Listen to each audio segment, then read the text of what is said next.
Holidays-nale, adu namma GT Holidays da.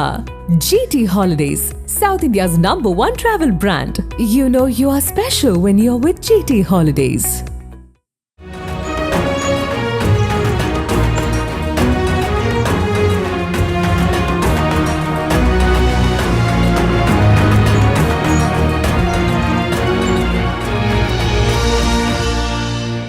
நடிகை பண்டரிபாயோட உங்களை பல விழாக்களில் நான் பார்த்துருக்கேன். அவங்களுக்கும் உங்களுக்கும் என்ன உறவு? அவங்க எனக்கு எங்கள் அம்மா எங்கள் பாட்டியை விட ரொம்ப முக்கியம் சார். அப்படியா? ஆமாம் ஆமாம். அவங்க இல்லை அப்படின்னா இப்போ நான் இருக்கிற வீடு இருக்கு இல்லைங்களா வடபழனியில், அதுவே என் கை விட்டு போயிருக்கும். ஏன்னா என் ஃபேமிலி, அவங்க ஃபேமிலி எல்லாமே ரொம்ப ரொம்ப ரொம்ப க்ளோஸு. ஆக்சுவலாக அவங்க அம்மா எனக்கு அம்மான்னு சொல்லி நான் சொல்லலாம். அவங்க அதை விட ரொம்ப முக்கியம். ஸோ அவங்க நான் நடிகையானது அவங்களுக்கு ரொம்ப ரொம்ப அவங்களும் ஒரு காரணம் தான். இவங்க 2 பேரும் சேர்ந்து தான் என்னை நிறுத்தினது. ஸோ அவங்க எனக்கு ரொம்ப முக்கியமானவங்க சார். எல்லாமே மறக்க முடியாது தான். அவங்க வீட்டில் தான் நான் வளர்ந்தேனே. அந்த காம்பவுண்டில் தான் நாங்கள் ஸ்கூல் இருந்தது எங்களுக்கு. அங்கே தான் அவங்க ஸ்கூலில் தான் நான் படித்தேன். அவங்க கீழே நடத்திக்கிட்டு இருந்த டான்ஸ் கிளாஸில் தான் நான் டான்ஸ் கற்றுக்கிட்டேன். எல்லாமே அங்கே தான்.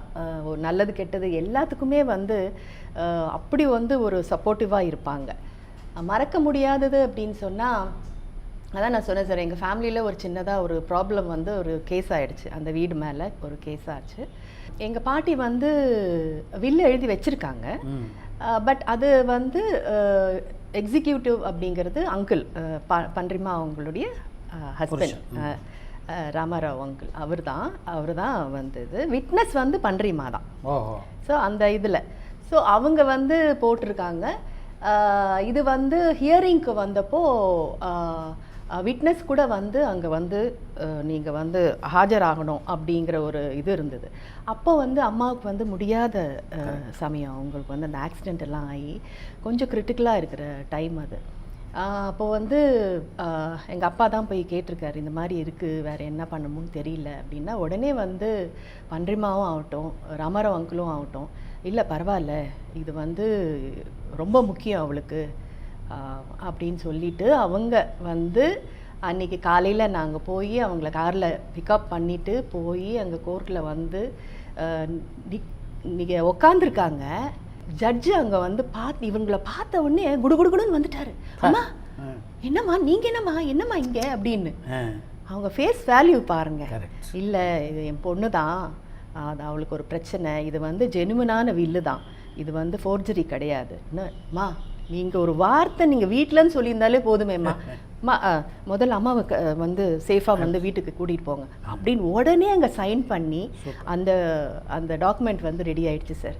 இது என்னால் மறக்கவே முடியாது. அம்மா மட்டும் அன்னைக்கு, ஆமாம் நிஜமா பண்டரிபாய் அப்படின்னாலே ஒரு காடஸ் தான், ஒரு தெய்வம் மாதிரி எனக்கு. அந்த இன்சிடெண்ட் என்னால் மறக்கவே முடியாது. அதுக்கப்புறம் எல்லாமே நிறைய என் பொண்ணு என் குழந்தை அவங்க வீட்டில் அவங்க பேத்தி என் பொண்ணு இதெல்லாமே ஒரே குரூப் தான், ஒரே ஸ்கூலில் தான் படித்தாங்க, ஒரே வண்டியில் தான் போவாங்க. ஸோ எனக்கு அம்மாவை விட ரொம்ப ரொம்ப முக்கியமானவங்க சார் அவங்க என் லைஃப்பில். பண்டரிபாயுடைய சகோதரியான மைனாவதியோடவும் உங்களுக்கு உறவுண்டா? ஆமாம், அவங்க பிள்ளைங்க 2 பேருமே நாங்கள் ரொம்ப ஃப்ரெண்ட்ஸு, ஒரே ஏஜ் குரூப் தான். ஸோ அவங்கள விட கொஞ்சம் சின்னவன் நான். குருங்கிறவ தான் பெரியவர், ஃபஸ்ட்டு பையன். அவன் தான் எனக்கு சைக்கிள்லாம் ஓட்ட கற்றுக் கொடுத்தது.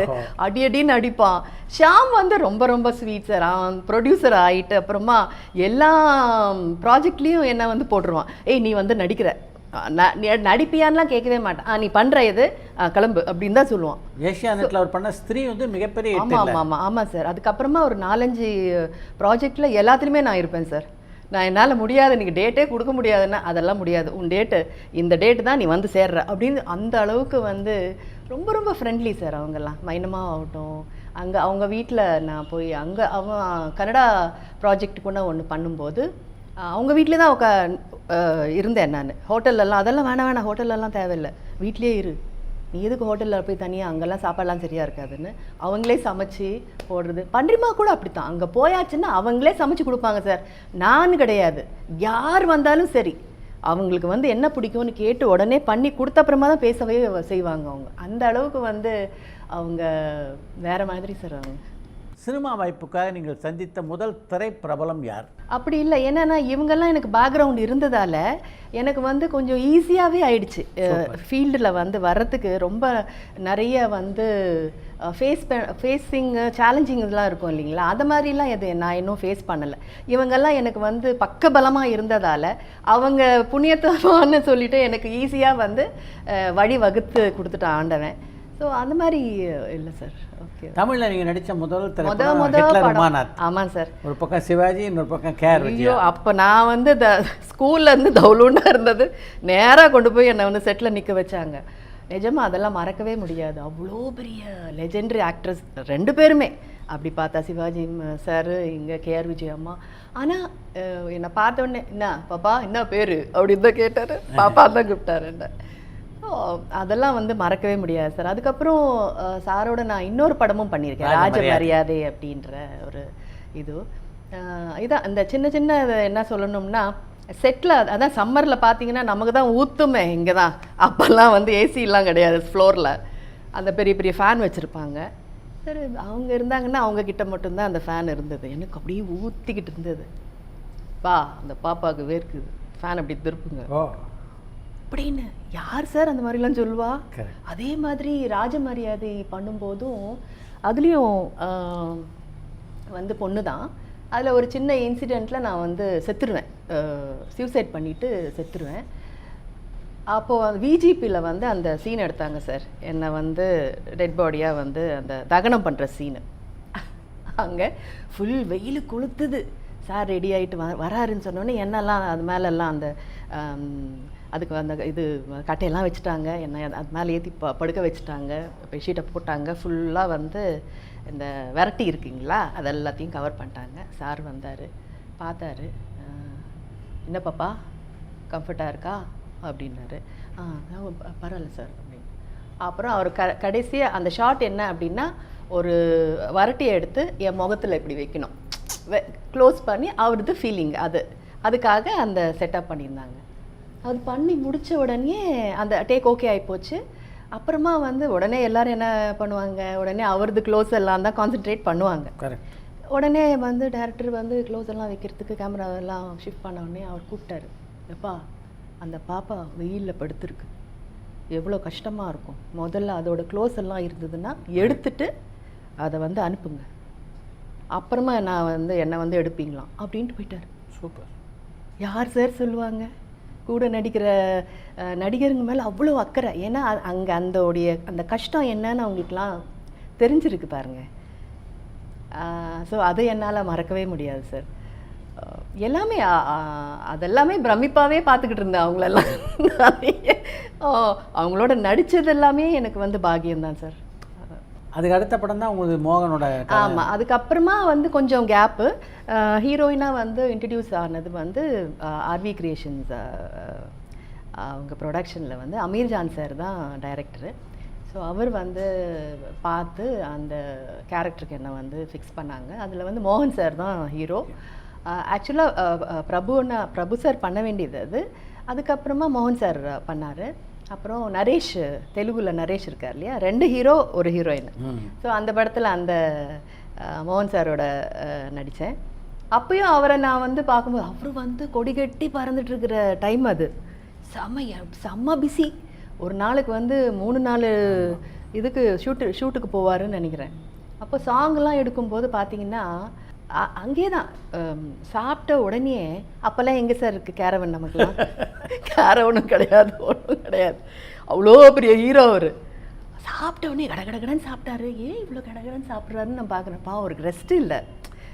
சாப்பிட்ட உடனே அங்கே ஒரு மரத்தடி கீழே வந்து ஒரு பெட்ஷீட் கூட கிடையாது, ஏதோ ஒரு ஸ்க்ரீன் மாதிரி ஏதோ இருந்தது, அதை அப்படி போட்டார், படுத்துட்டாரு, நல்லா தூங்கிட்டார். நான் அப்படியே பார்த்துட்டு இருக்கேன், யாராவது எவ்வளோ பெரிய ஹீரோ அப்படின்னு நினச்சி. ஸோ அதெல்லாம் வந்து அவ்வளோ சிம்பிளிசிட்டி அவங்கெல்லாம். ஸோ அவங்களோடெல்லாம் ஒர்க் பண்ணும்போது அதுவும் நமக்கு அந்த ஒரு அந்த பழக்க வழக்கம் நமக்கும் வந்துடுது பாருங்கள். ஸோ அவரோட அந்த படம் பண்ணேன். அதுக்கப்புறமா வந்து தான் விசு சார் படம் வாய்ச்சொல்லில் வீரநடி, ரவி ராகவேந்தர் அவரோட பேர். அனிருத் அப்பா. ஆமாம் ஆமாம், அப்போல்லாம் அனிருத்லாம் தவுலுன்ற அதெல்லாம் பிறந்திருக்க மாட்டாருன்னு நினைக்கிறேன். ஆமாம் ஆமாம், இல்லை பிறந்திருக்க மாட்டார். ஸோ அவங்க அப்போ அவங்களோட ஒர்க் பண்ணியிருக்கேன். பல படங்கள் நீங்கள் தொடர்ந்து பணியாற்றி. ஆமாம் ஆமாம் ஆமாம், ரொம்ப ஜாலியாக இருக்கும் சார். அதில் வந்து வேறு ஃபுல்லாக பாம்புலாம் வச்சு வேறு கதை, அது நாகதோஷம் அந்த மாதிரி ஒரு ரொம்ப வந்து சாமி நம்பிக்கை இருக்கிற ஹீரோயின், சாமி நம்பிக்கையே இல்லாத ஹீரோ வந்து கேரக்டர் வந்து அவர். ஸோ அதனால் இந்த பாம்பு கிட்ட டான்ஸ் இதெல்லாம் வேறு இருந்தது. எனக்கா இல்லை ஐயோ என்னடா இது. ஆனால் சாங் சீக்வென்ஸ்லாம் வந்து நம்ம சரோஜா மாஸ்டர் தான் கோரியோகிராஃபரு. பெரிய பெரிய செட்டப்பாக பண்ணிவிடுவாங்க. கம்போஸ் பண்ணுறதே வந்து அங்கே வந்து பண்ணி இங்கே வந்து பண்ணி அப்படி பெருசாக அப்படி செட்டப் பண்ணுவாங்க. ஏன்னா நீங்கள் தான் உனக்கு தான் டான்ஸ் தெரியுமே பண்ணு அப்படின்றது. அப்போ விசு சாரும் அவங்களும் வந்து சேர்ந்து எனக்கு வந்து என்கரேஜ்மெண்ட் கொடுக்கணும் அப்படின்றதுனால சும்மாவே வந்து சொல்லுவாங்க, சரி நீ இது வந்து ஒரே டேக்கில் பண்ணினா உனக்கு ஒரு கிஃப்ட் இருக்குது அப்படின்னு. ஸோ அதே மாதிரி வந்து முட்டி போட்டு ஒரு ஒரு மூமெண்ட் இருக்கு, அப்படி முட்டி போட்டு வந்து ஏஞ்சி வந்து கதவு கிட்ட வந்து நின்று அப்படி ஃப்ரீஸ் பண்ணுற மாதிரி ஒரு ஷாட்டு பண்ணி முடித்தவொடனே எல்லாருமே கை தட்டினாங்க. எனக்கு ரொம்ப ரொம்ப சந்தோஷமாக இருந்தது. உடனே வந்து 100 ரூபாய் எடுத்துட்டு கொடுத்துட்டு சரி குட் கேர்ள். அந்த காலத்தில் 100 ரூபா அவ்வளோ பெரிய விஷயம். அந்த 100 ரூபாய் விட அவங்க கையால் கிடைக்குது பாருங்க, அதுதான் பெரிய பெரிய விஷயம். அதுக்கு அவ்வளோ வேல்யூ. ஸோ இந்த மாதிரி ஒரு சின்ன சின்ன விஷயங்கள்லாம் வந்து மறக்கவே முடியாது. நீங்கள் தமிழுக்கு அடுத்து பார்த்தீங்கன்னா நீங்கள் அதிகமாக நடித்தது மலையாள படங்கள் தான். ஆமாம் ஆமாம், மம்முட்டி, மோகன்லால், எல்லாரும் அங்கே இருந்த எல்லாரோடும், சுரேஷ் கோபி சார், சங்கர், ரதீஷ், அப்போ யார் அசோகன் எல்லாம் யார் இருந்தாங்களோ எல்லாரோடையும் நான் நல்ல நல்ல படங்கள், நல்ல நல்ல டைரக்டர்ஸ், நல்ல கேரக்டர்ஸ் எனக்கு கிடைச்சிது. நான் பண்ண ஒரு படத்துக்கு தான் மோகன்லால் சாரோட பண்ண படத்துக்கு வந்து எனக்கு பெஸ்ட்டு, அதான் உங்களுடைய முதல் மலையாள படம். இல்லை அதுவும் அதுலேயும் இருக்குது. அதுலேயும் வந்து மோகன்லால் சார் இருக்கார். ஆக்சுவலாக என்னோடய ஃபஸ்ட்டு மலையாள படம் வந்து நான் கார்த்திகா பண்ணோம். 2 ஸ்கூல் கேர்ள்ஸ், ஒரு 2 ஸ்கூல் கேர்ள்ஸோட கதை அது. அந்த ஸ்கூல்லேருந்து ஹாஸ்டலில் இருக்கிற பொண்ணுங்க, நான் தான் அதில் வந்து ரொம்ப ரவுடி. அதில் ரவுடின்னா ரவுடி, அப்படியேப்பட்ட ரவுடி என்ன நான். அந்த பொண்ணையும் வந்து இழுத்துக்கிட்டு நான் வந்து ஹாஸ்டல்லேருந்து ஓடி போயிடுவேன். ஓடி போயிட்டு நாங்கள் அதான் ஊர்வசி தான் டீச்சரு. ஸோ நல்ல படம் சார். அந்த படத்துக்கு அடுத்த படமும் மோகன்லால் சாரோட நடிக்க வாய்ப்பு கிடைச்சிது. அந்த படத்துக்கு தான் எனக்கு வந்து கேரளா ஸ்டேட் அவார்டு, நமக்கு பார்க்க முந்திரி தோப்புங்களா, ஆமாம், அதுக்கு தான் வந்து எனக்கு ஸ்டேட் அவார்டு கிடைச்சிது, கேரளா ஸ்டேட் அவார்டு.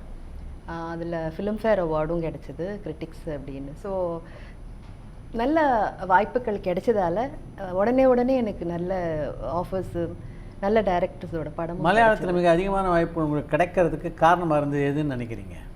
அது என்னை இன்ட்ரடியூஸ் பண்ண director Padmarajan. And obviously Lalettan வந்து அங்கே அப்போவே வந்து ஸ்டார். ஸோ ஒரு ஸ்டாரோட பண்ணும்போது உங்களுக்கு ஆட்டோமேட்டிக்காக அந்த கரிஷ்மா உங்களுக்கு வந்து அந்த ஒரு அடுத்தடுத்த லெவலுக்கு நம்ம போகிறதுக்கு வந்து வாய்ப்பு இருக்குது இல்லையா? மலையாள படங்களின் 2 சூப்பர் ஸ்டார்கள், ஒரு பக்கம் மம்முட்டி, இன்னொரு பக்கம் மோகன்லால், 2 பேரோடும் நடிச்சிருக்கீங்க. அந்த அனுபவங்களை சொல்லுங்கள். அதான் சொல்கிறேன் சார், நான் வந்து போகும்போது எனக்கு ஒரு வார்த்தை கூட மலையாளம் தெரியாது, ஒரு வார்த்தையும் தெரியாது. மலையாள படம் அப்படின்னு இவங்க வந்து டைரக்டர் சார் வந்து வீட்டுக்கு வந்து இந்த படத்துக்கு வந்து இந்த பொண்ணு நல்லாயிருக்கும் அப்படின்னு சொல்லி சொன்னதுக்கே எங்கள் பாட்டி வந்து மலையாள படமா, ஐயோ வேணாம் அப்போல்லாம் இல்லை சார், எந்த மாதிரி படங்கள்லாம் ரிலீஸ் ஆகும் நம்ம மலையாள படம்னாலே போஸ்டர், ஆமாம் போஸ்டர் பார்த்தாலே நமக்கு மேரேஜாக இருக்கும். மலையாள படமா, இல்லை எங்கள் பேத்தி வந்து தமிழ் படம் தெலுங்கு படம் தான் பண்ணும், மலையாள படம்லாம் இல்லை நடிக்க மாட்டா அப்படின்னே அவர் வந்து மாறிட்டார். ஐயோ இவங்க வேறு மாதிரி நினச்சிட்டாங்க அப்படின்னு. இல்லைம்மா இந்த மாதிரி நான், அவரே பாவம் அவளே செல்ஃப் இன்ட்ரொடக்ஷன்லாம் கொடுத்துட்டு இந்த மாதிரி படம் நான் பண்ணுற ஆள் நான், இது மாதிரி கேரக்டரு 2 பொண்ணுங்க ஸ்கூல் கேர்ள்ஸ், அவங்க தான் வந்து அந்த மெயினாகவே அவங்க தான் இருப்பாங்க அப்படின்னு அந்த கேரக்டர்லாம் சொல்லும்போது கேரக்டர் ரொம்ப பிடிச்சி போச்சு. ஆனால் ரொம்ப வளவளன்னு பேசுகிற பொண்ணு அது. நான் ரொம்ப வந்து எனக்கு லாங்குவேஜும் தெரியாது, ஒன்றும் தெரியாது. அதான் கேட்டேன், சார் எனக்கு லாங்குவேஜே வராது அப்படின்னா, you don't worry, I will take care அப்படின்னாரு. ஸோ அப்படி வந்த வாய்ப்பு. அதுக்கப்புறமா மலையாளம் படித்தேன் சார். நான் மலையாளம் எழுத படிக்க வந்து படித்தேன். ஆமாம் எனக்கு லாங்குவேஜஸ் கற்றுக்கிறது ரொம்ப பிடிக்கும். ஸோ அது மாதிரி எல்லாம் டியூஷன் வச்சு எங்கள் பாட்டி சும்மா விடுவாங்களா, அவங்களுக்கு வந்து லீட் ரோல் பண்ண முடியலங்கிறது ஆதங்கம். அவரும் ஃபஸ்ட்டு நான் எனக்கு ஸ்டேட் அவார்டுன்னு சொன்ன உடனே எங்கள் பாட்டிக்கு அப்படியே தாங்க முடியல. ஐயோ என் பேத்திக்கு ஸ்டேட் அவார்டா அப்படின்ற ஒரு ஒரு அந்த அளவுக்கு வந்து ரொம்ப ரொம்ப சந்தோஷப்பட்டாங்க. உங்களோட அதிகமான மகிழ்ச்சி அவங்களுக்கு. ஆமாம் கண்டிப்பாக. எனக்கு சார் அப்போல்லாம் எனக்கு வேல்யூவே தெரியாது சார். அதாவது சின்ன ஏஜ்லேயே வந்து எனக்கு வந்து நல்ல நிறைய வாய்ப்புகள், எனக்கு அந்த ரெக்கக்னேஷன்லாம் வந்து அவ்வளோ சீரியஸாக ஓகே அப்படியா சரி அப்படின்ற அதுக்கப்புறமா தான் வந்து ரியலைஸ் பண்ணவே ஆரம்பித்தேன். ஓஹோ இந்த அளவுக்கு இது வந்து முக்கியமா, இந்த அளவுக்கு இது வந்து இவ்வளோ பெரிய விஷயமா அப்படிங்கிறதெல்லாம் அப்புறம் லேட்டர் ஆன் தான் ஐ கேம் டு நோ.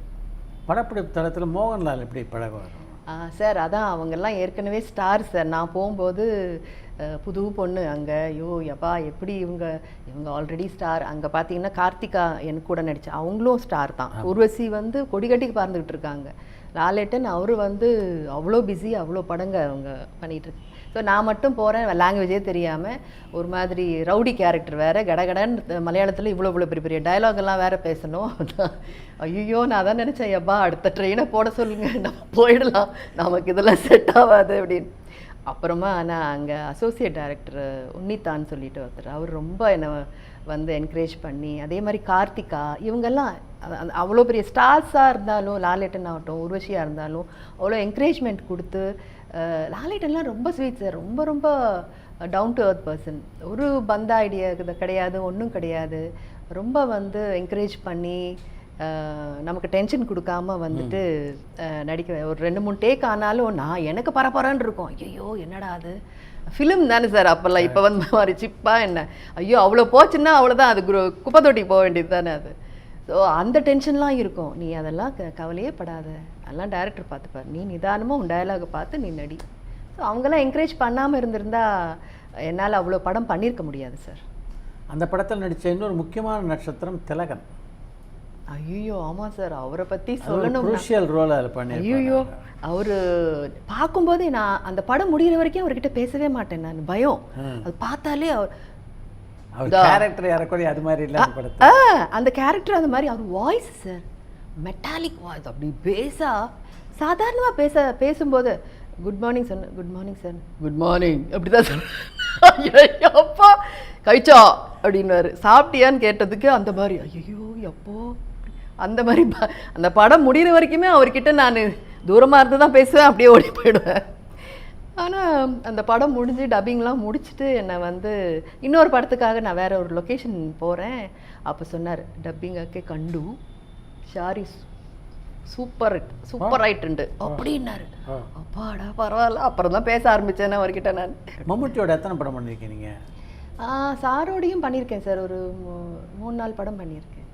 அவரோட ஒர்க் பண்ணாங்க. அவர் வந்து அவர் எல்லாருக்குமே தெரியும், அவர் வந்து ரொம்ப டிசிப்ளின்டு, கரெக்டாக டைமிங்கு, ப்ராம்ப்ட் எடுக்கக்கூடாது. ஸோ இதெல்லாம் வந்து அவருக்கு வந்து பேசிக்காக அதெல்லாம் பார்ப்பார். அப்புறம் அந்த ஃபுட்டு ரெஸ்ட்ரிக்ஷன்ஸ் எல்லாம் வந்து அவர்கிட்ட வந்து பார்த்து தான், ஓ இந்த மாதிரி ஆர்டிஸ்ட்னால் இந்த மாதிரிலாம் கேர் எடுக்கணும் அப்படிங்கிறதெல்லாம் வந்து கற்றுக்கிட்டது அவர் தான். அப்புறம் செட்லலாம் வந்து கூலாக தான் சார் இருப்பார், பெருசாக நம்மளெல்லாம் டென்ஷன் படுத்த மாட்டார். வந்து ஒரு வாட்டி 2 வாட்டி நமக்கு வந்து தப்பாச்சுன்னா கூட சாரம் இல்லை செய்தோம் அப்படின்லாம் சொல்லுவார். So nice working. தமிழ் படத்துக்கும் மலையாள படத்துக்கும் எந்த வித்தியாசத்தை ஃபீல் பண்ணீங்க நீங்கள்? அப்போ வித்தியாசம்லாம் ஒன்றும் இல்லை சார், நடிப்புங்கிறது எல்லாமே ஒன்று தான். எனக்கு கிடைச்ச கேரக்டர்ஸ் வந்து என்னோடய பாடி லாங்குவேஜுக்கு எனக்கு தகுந்த மாதிரி கேரக்டர்ஸ் அங்கே எனக்கு கொஞ்சம் நிறைய கிடைச்சிதுங்கிற ஒரு இது இருக்குது சார். எனக்கு இங்கே நான் பண்ணியிருக்கேன் ஓரளவுக்கு, பட் அங்கே வந்து எனக்கு கொஞ்சம் கூட நல்ல நடிக்கிற வாய்ப்புகள் எனக்கு அங்கே நிறைய அதிகமாக வந்தது. எனக்கு கேரக்டர்ஸ் அந்த மாதிரி. அதே மாதிரி ஸ்ரீனிவாசன் அவர் படங்களும் பண்ணியிருக்கேன், அவரோடையும் பண்ணியிருக்கேன். ஸோ அதெல்லாமே நல்ல ஹிட் சார். பொன்மொட்டை. ஆமாம் ஐயோ செம்மையாக இருக்கும். அவர் பண்ண படத்தில் சத்யநாந்திகாட் சாரோட படத்தில் வந்து ஊர்வசியும் இருப்பாங்க, ஜெயராமும் இருப்பாங்க, நானும் ஸ்ரீனியேட்டன் தான். ஸோ அவருடைய அந்த ரைட்டிங்லாம் செம்மையாக இருக்கும் சார். வேறு எங்கேயோ போயிடும், நமக்கே தெரியவே நடிக்கும் போதெல்லாம் ஒன்றுமே தெரியவே தெரியாது. அது பிக்சரைசேஷன் பண்ணி நீங்கள் வந்து எல்லாமே முடிஞ்ச அப்புறமா படம் பார்க்கும்போது தான் அந்த டைலாக் எவ்வளோ ஒரு பவர் இருக்குது அப்படிங்கிறது நமக்கு தெரியும். ஸோ அந்த மாதிரி அவங்களோட நடிக்கலாம் வாய்ப்பு கிடைச்சிது எனக்கு. கன்னட படத்தில் பணியாற்றும் போது ராஜ்குமாரோட பழக்கூடிய வாய்ப்பு உங்களுக்கு கிடைச்சதா? ஆமாம், அவருக்கு வந்து சிஸ்டரா நடிக்கிறதுக்கு தான் வாய்ப்பு கிடைச்சது. அதுவும் செம்ம ஹிட். அது சமயத்துக்கும் அவர் படம் எல்லாமே அங்கே ஹிட் ஆகும், எல்லாருக்குமே தெரியும். ஸோ அந்த படமும் பண்ணேன். அதுக்கப்புறம் அங்கே வந்து ராமகிருஷ்ணா, ஸ்ரீநாத் சார், அங்கே கொஞ்சம் தான் எனக்கு வந்து நடிக்க வாய்ப்பு கிடைச்சது. ஸோ அவங்க கூட எல்லாம் பண்ணேன். ராஜ்குமார் எப்படி பழகுவார் படப்பிடிப்பு தளத்தில்? ஐயோ, நான்லாம் வந்து அவங்க வீட்டு குழந்தைங்க மாதிரியே தான் வந்து, ஏன்னா எவ்ரி இயர் அங்கே வந்து ஐயப்பன் பூஜை பண்ணுவார். இங்கே தான் அப்போது சென்னையில் தான் அவங்கெல்லாம் இருந்தாங்க. ஸோ எவ்ரி இயர் வந்து பாட்டிக்கு வந்து ஃபோன் வந்துடும், வந்துருங்க அப்படின்னு. ஏன்னா பாட்டிக்கும் ராஜ்குமார் சாரும் ரொம்ப தோஸ்து. பண்றிமா இவங்கெல்லாம் வந்து பயங்கர ஒரு டீம். அவங்க நிறைய படங்கள் ஒன்றா ஒர்க் பண்ணியிருக்காங்க. ஸோ அதனால் வந்து அங்கேயும் அவங்க வீட்லேயும் ஏதாவது ஃபங்க்ஷனு அது இந்த மாதிரி பூஜை கீஜை அப்படின்னா காலையிலே ஃபோன் வந்துடும். ஸோ எல்லாருமே எவ்ரி இயர் அங்கே வந்து கண்டிப்பாக போவோம். அவர் வந்து அவங்க வீட்டு குழந்தை மாதிரியே தான் என்னை வந்து பார்த்துக்கிட்டாரு. ஸோ அந்த மாதிரி இருந்தது. தமிழில் பல படம் நீங்கள் நடிச்சிருந்தாலும் உங்களுக்கு ஆப்ட் கோஸ்டார் யார் அப்படின்னு நீங்கள் நினைக்கிறீங்க? ஃபேவரட் இல்லை சார், நிறைய வந்து பண்ணது வந்து ரவியோட தான், நிலைகள் ரவியோட. ஸோ வந்து ஆக்சுவலாக பயங்கர ஃப்ரெண்ட் ஆகிட்டோம் நாங்கள். ஸோ எதுவாக இருந்தாலும் வந்து பேசி நாங்கள் நடிக்கிறதுக்கு வந்து ரொம்ப ஈஸியாக இருக்கும், கம்ஃபர்டபுளாக இருந்தது. ஸோ அதனால தான் தமிழ், தெலுங்கு, மலையாளம் அப்படின்னு சொல்லிட்டு நிறைய ஒரு 8-10 படங்க அவரோட பண்ண வாய்ப்பு கிடைச்சது. எல்லாமே வந்து ஹிட் ஆச்சு. ஒரு காலகட்டத்துக்கு அப்புறம் தமிழில் வந்து நீங்கள் ஒரு மிகப்பெரிய இடைவெளி உங்களுக்கு, கல்யாணம் பண்ணதுனாலையா இல்லை? ஆமாம் சார், கல்யாணம்னு பண்ணிவிட்டா அதுக்கப்புறம் நம்மளுடைய லைஃப் வந்து மாறும் இல்லையா? ஸோ அது ஃபேமிலி, அது அதுக்கப்புறம் குழந்தை, அவளுடைய வளர்ப்பு, அவளுக்கு ஸ்கூலு, அது கொஞ்சம் அதுவும் ரொம்ப முக்கியம். ஆஸ் அ பேரண்ட், அது மதர், அம்மா அப்படின்னா எல்லாமே நிறைய வந்து பார்த்துக்கணும் இல்லையா? ஸோ கடமைகள் இருக்குது. ஸோ அது வந்து நான் எதுவுமே வந்து மிஸ் பண்ணக்கூடாது அப்படிங்கிறது தான் என்னுடைய இது. அதுவும் இதுவும் பேலன்ஸ் பண்ணியிருக்கலாம். பட் எனக்கு என்னென்னா என் பொண்ணோட சின்ன சின்ன ஒரு இது எல்லாமே நான் வந்து ரசித்து வந்து அவளை வளர்த்துருக்கேன். அதனால் ப்ரையாரிட்டி என்ன, இதுவா அதுவா அப்படிங்கிறப்போ சரி கொஞ்ச நாள் நம்ம வந்து வீட்டை பார்க்கலாம், பாப்பாவை பார்த்துக்கலாம் அப்படிங்கிறதுனால தான் கொஞ்சம் இடைவேளி தான் வந்தது. அதுக்கப்புறமா இப்போ வந்து மறுபடியும் நிறைய வாய்ப்புகள் வருது. இப்போ அவள் டிகிரி முடிச்சிட்டா, இப்போ அவள் வந்து she can take care of herself. நடிகை அப்படின்றதே ஒரு போராட்டமான வாழ்க்கை, பல பிரச்சனைகள் இங்கே இருக்குது, அந்த மீ-டூ தொந்தரவுலாம் இருக்குதுன்னு ஒரு பார்வை இருக்குது.